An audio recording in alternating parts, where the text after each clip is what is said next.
Ilang top Filipino riders ang tumapat sa Russia sa isang high-intensity 8VE race na kauna-unahang pagharap ng dalawang bansa sa virtual cycling.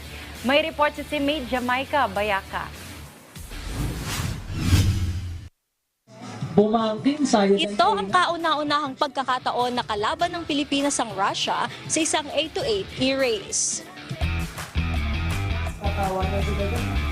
Nagsanib puwersa ang ilan sa mga top racers ng bansa sa Majin Velocity e-race na ginanap nitong Sabado sa UP Sunken Garden. Ang Philippine team na kinabibilangan ni Paul Aquino, Alvin Hipolito, Cedric Cabajo, Jericho Lucero, Emmanuel Montemayor, Joshua Gatmaitan, Mark Ryan Lago at Marvin Mandak ay sumabak sa 38-kilometer race kalaban ng ilan sa mga matitikas na riders ng Russia. Ang kalaban, kita sa live action monitor habang real-time ang palitan ng atake mula sa kanilang bansa. Sa unang 10 kilometro, matindi ang ahon. Sinundan ng lusong, patag at isang uphill finish na sumubok sa lakas at tactics ng bawat rider. Sa huli nanguna ang Russia sa overall result habang si Mark Ryan Lago ang top finisher para sa Team Philippines sa oras ng 57 minutes and 59 seconds.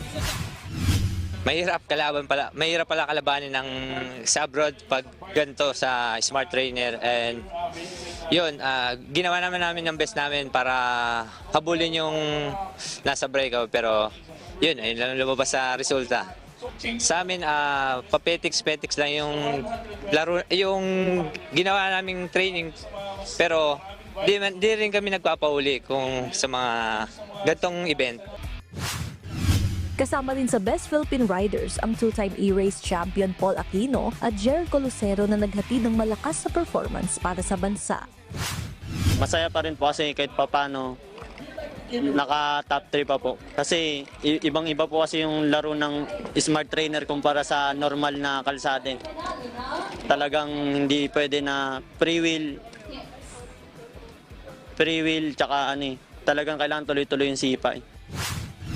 Yung challenging part ngayon is yung dalawang ahon. Kasi sa Pilipinas, usually, sanay kami sa 4 to 5 watts per kilo. Yung Russia, sanay sa mga 6 to 7 watts. Kaya medyo lumamang sila ngayon sa ahon. Sila European Iba na yung level nila sa Asian. Kahit kumbaga sa NBA sila ka-PBA lang. Parang ganun yung gap natin sa kanila. Aminado rin ang race director na heavyweight opponent ang Russia pero naniniwala siyang malaki ang pinakitang potensyal ng Philippine team. We expected naman na it will be a very, very hard battle between Russia and Philippines. We've seen the profile of Russia, yung roster nila, talagang malalakas. It's a different ball game when kalaban yung mga Russian na talaga. Compared to Asian are good riders pero syempre iba yung physique pa rin. We're talking about different physique, mas malalaki yun. Higit sa karera, layo ng event na palawakin ng e-racing at i-level up pa ang concept ng Race Beyond Borders na nagbubukas sa mas malalaking international match-ups. We are anticipating more races in the coming months. We are setting up local races, national races. Pero eventually, ang goal natin talaga is maimbitahan tayo abroad. Race Beyond Borders. Tapos na tayo sa Pilipinas. Exciting ang cycling sa Pilipinas pero we'll make it more exciting abroad. Traditional man o e-racing, patunay na kayang makipagsabayan ng Pilipinas sa mga top international cyclists.